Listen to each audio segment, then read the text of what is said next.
Welcome into the End the Money podcast for KeenelandSelect.com for Saturday, March 9th. I'm Tom Leach as we go to Tampa Bay Downs for an all-stakes pick 4 that starts in the 8th race. Joining me is Ellis Starr, and you can see Ellis's selections for the Keeneland Select Race of the Week each week on the site. Where do they find that, Ellis? Under the link on blogs on the homepage. It's free. Just click on blogs, and it'll be the top link for a detailed analysis of a major race every week. We are doing the all-stakes pick 4, but Ellis did remind me that there is a late pick 4 as well that starts in the 9th. So if you get knocked out in the first leg, you can regroup and still make a late run at a pick 4. But Ellis, we want to start in the 8th race with the Challenger, mile and a 16th on the dirt for 4-year-olds and up. Flame Away is a horse folks will remember from the Derby Trail last year, runner-up in the Toyota Bluegrass Stakes. Probably going to be the solid favorite, I would think, in here. How do you see the Challenger? I'm going to try and beat him, Tom. I mean, he came back and he could improve his mineshaft effort. First, he gets older, only got an 84 echo-based speed figure, and as usual, he went to the lead. And the issue here is that Jay's Way also shows a lot of ones early, as does Flame Away. He really hasn't rated much. And Killybegs Captain stretched out of sprints, and that's going to be my top pick. Killybegs Captain, because I think he can run 2 turns. He hasn't done that in his career, maybe really early, but he's by mizzen mast out of a Holy Bull mare. He stretches out off 2 nice wins at Tampa at 7 and 6 furlongs with leading jockey in Sammy Camacho, and I think there's no way Flameway gets in front of him unless Jose Ortiz on Flameway wants to commit pay suicide, which I don't think he will. But in case Flameway does take the rail, Killybegs Captain can sit second, because that's what he did sprinting last September at Belmont and also last February at Aqueduct when he earned his 3rd career win. So I think he's going to be very tough here and a good price at 9-2. I'm also going to use the 5 Bourbon Resolution and the 4 Longdon at decent prices, 8-1, 10-1 to start, because I think, again, in case Killybegs Captain just can't be held back by Camacho or doesn't get the lead, then you have a 2 or 3 horse pace tool.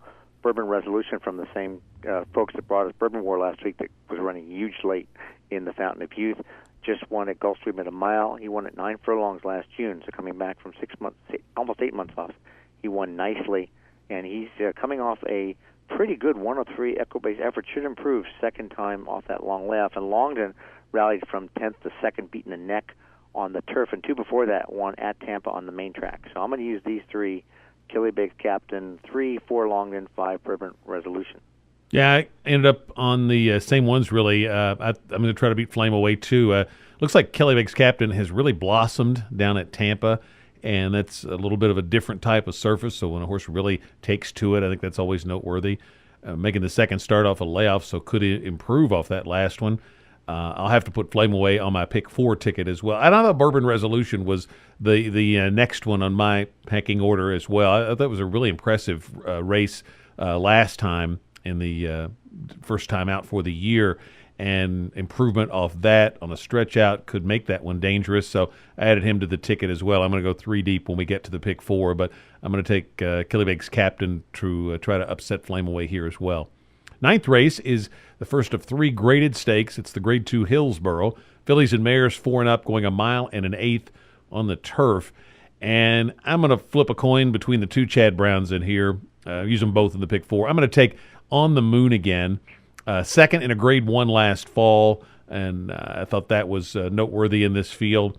So on that, I'm going to take On the Moon again, but stablemate Rimska is going to be the other one I'm going to use on my pick 4 ticket, and think Chad Brown is going to win this with one of his 2. The next one I liked was Peach of a Gal for Graham Motion. Always respect him, and I thought that horse was showing some good things. And then the horses that ran 1-2 in the prep for this, Hawksmoor and Viva Vegas, are the other ones I would look at if you want to go deeper in a pick 4 ticket. But I'm going to just take a stand with the 2 Chad Browns. How do you see the Hillsboro? Well, I'm going to go 5 deep in the pick 4, because I'm going to end up singling at the end. And I am going to go with one of the other horses on top, and actually my top pick coming out of that Endeavor, won by Hawksmoor and Viva Vegas. That's Goodyear for Roses. And she'd been off from November of 2017 until that February 9th race. So basically 15 months. Into a 2-turn race with no sprints, decent workouts. He changed barns in the meantime.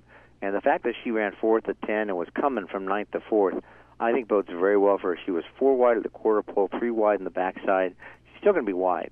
But her class is as good as Hawksmoor's going back to 2017 when she won the Grade 2 Santa Ana, second beaten half in the Gamely at California, second beaten to Cambodia in the John C. Mabie. So she's got the same class as Hawksmoor, even though she hasn't earned as much as Hawksmoor. And I think second off the layoff, she could do it. I like we call it the tandem race when they come out of the same race. I have Hawksmoor on top. I have Vega Vegas second, also kind of similar. Third off the layoff. She ran second in a prep classified allowance in January off a layoff on trainer change. Got beat a half length to Hawksmoor. She's also getting a 4-pound switch. I'm not a huge believer in weight, but when Hawksmoor beat her by a half, Hawksmoor had 116, Viva Vegas 118. Today, it's 120 and 118. So Viva Vegas, it's a 4-pound break versus last time. I think it might be good for a half length, Tom. So I'm going to use those 3 plus the 2 Browns. I'm going 10, 3, 2, and 5, 7. I'm sorry, 10, 3, 2, and 7, 8. The 2 Chad Browns, Rimska, and On the Moon Again. Gets us to the 9th race, and we've got preps for the Kentucky Oaks and the Kentucky Derby. The first one is for the fillies. 3-year-old fillies going a mile and a 16th. I say a prep for the Oaks. It could be, but this is on the turf, Grade 3. You got Concrete Rose that we saw get good here at Keeneland last fall. Had a lot of support going into the Breeders' Cup Juvenile Fillies on the turf at Churchill Downs. Stellar Agent came out of that Juvenile Fillies turf race as well. You've got a couple of Chad Browns in here. Where did you land in the Florida Oaks? Well, again, I'm going to go 5 here, and my ticket's going to be 3 by 5 by 5 by 1, just $37.50. And then we'll talk about an option maybe for using all in the first leg. But I'm going to start with the price horses. I like Mega Fortune on top. Took to turf like a duck to water last time out. First time on the grass, first time 2 turns. Got blinkers on, so when you can identify the reason why a horse really improved off 2 bad races. Yes, she was 40-1, but I don't think it was a fluke because she came back and worked the Palm Meadows sensationally well. Second best at 52, 47-6 around the dogs or cones. Landeros, John Kimmel. She's a well-bred horse by paying her out of a song and a prayer mare. So I'll give her the chance. At this point in the 3-year-olds, they can always go for maiden stakes. A couple more months, they may need something interim with that. The next one is Winning Envelope, almost identical pattern. Last summer, a couple of poly races. She won first time out at Arlington, first time on grass, first time 2 turns at Churchill. In the fall, she won by 5, ridden out. They brought her back off, from September to February, so 4.5 months, and they put her on dirt in the Suncoast, and she didn't do a thing. I'm tossing that race out because she's back on the grass and looking at projection from 2-year-old to 3, back at that turf race, especially since she rated off the pace. I think she's had a race under her belt. She's very usable here. And then Elsa, I'm going to use Winter Spirit, the 3, and I'm going to use the 1, Lefebvre. But Elsa won really nicely the Jimmy Durante in California after shipping out from Maryland from Mike Stidham. And then at 2 to 5, I don't know what happened. I think she was just 3 wide on the first turn and 6 wide on the second turn, and that's what caused her to lose at 2 to 5. She ran second. She can rebound. She's a real quality horse. I really liked how she ran in the Jimmy Durante. So 2, 9, 4 plus 1, 3 are the 5 horses I'm using in the third leg of the Pick 4. I didn't have a real strong opinion in here. I ended up going to the Chad Brown, the 7 blowout. I like that Jose Ortiz is signing on to ride. A real impressive debut on this course for blowout. So in a race where I didn't have a strong opinion, I took that angle. But I'm going to use Concrete Rose and Stellar Agent off the fact that they ran on the Breeders' Cup in the Breeders' Cup race last year. And then the other Chad Brown, Lefebvre, the 1 I'm going to use. So 1, 5, 7, and 10. I'll go 4 deep in this race in the Florida Oaks, but not a real strong opinion for me. The 11th race is the Grade 2 Tampa Bay Derby for the 3-year-old boys on the dirt at a mile and a 16th. And I again did not have a real strong inclination here. I ended up on Win, the 7. I like that speed figure the last time out in the race in January, and then a really nice work pattern since then. And they I read Ortiz to ride, which I thought was intriguing as well. Takes them out for the first time on this horse. Stretching out past 7 furlongs for the first time, so that's a question. But nothing in the pedigree that I think certainly would rule that out. And 7 furlongs to a mile and a 16th is not a big ask. Well-defined, won the prep for this very impressively. The horse that ran second ended up coming out of the race with an injury, but was well clear of the third horse. So well-defined off that effort I'm going to use, but it was wire to wire, kind of had everything his own way, so certainly couldn't single him off catching everything his own way. Might face a little more adversity this time. Dreammaker looked really good in his last race for Mark Casse, so I'll take that one. Dunf is a horse from Mike Maker that they seem to have a pretty high opinion of last year. Hadn't really built on that, what he was doing in the fall, but I'm going to give him another chance here and include the 9 as well. The 1 and the 2 were others I had written down, but I'm going to leave them off my pick 4 ticket in terms of making it a little more affordable. But as you can tell, didn't have a good feeling for really narrowing this down too much. Win-win-win is going to be my pick in the Tampa Bay Derby. How do you see it? Well, first let me say, if you get dumped, I'm going to bow down to you. Not that he can't win, but that's a great pick at 20-1 because I like that. It's a stretch. So well, you never know. Go big or go home, right? Yeah, that's right. So originally I was going to use win-win-win, well-defined Dreammaker, all for the reasons you looked at. And then I went to watching the videos, and Dreammaker was ridden out to a nice win at Fairgrounds on his own, well-defined, of course, so good. And he could be a lone front runner here because there's no horse I think it's going to want to take him on, and all 3 of his wins are wire-to-wire.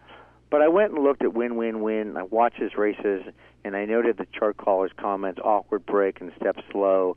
And I'm thinking, he has habits to overcome, but my gosh, if he breaks with the field and runs those races, either of his last 2, and second in the Health in December and then the Pasco, he beats these. And Hat Trick is a son of Sunday Silence.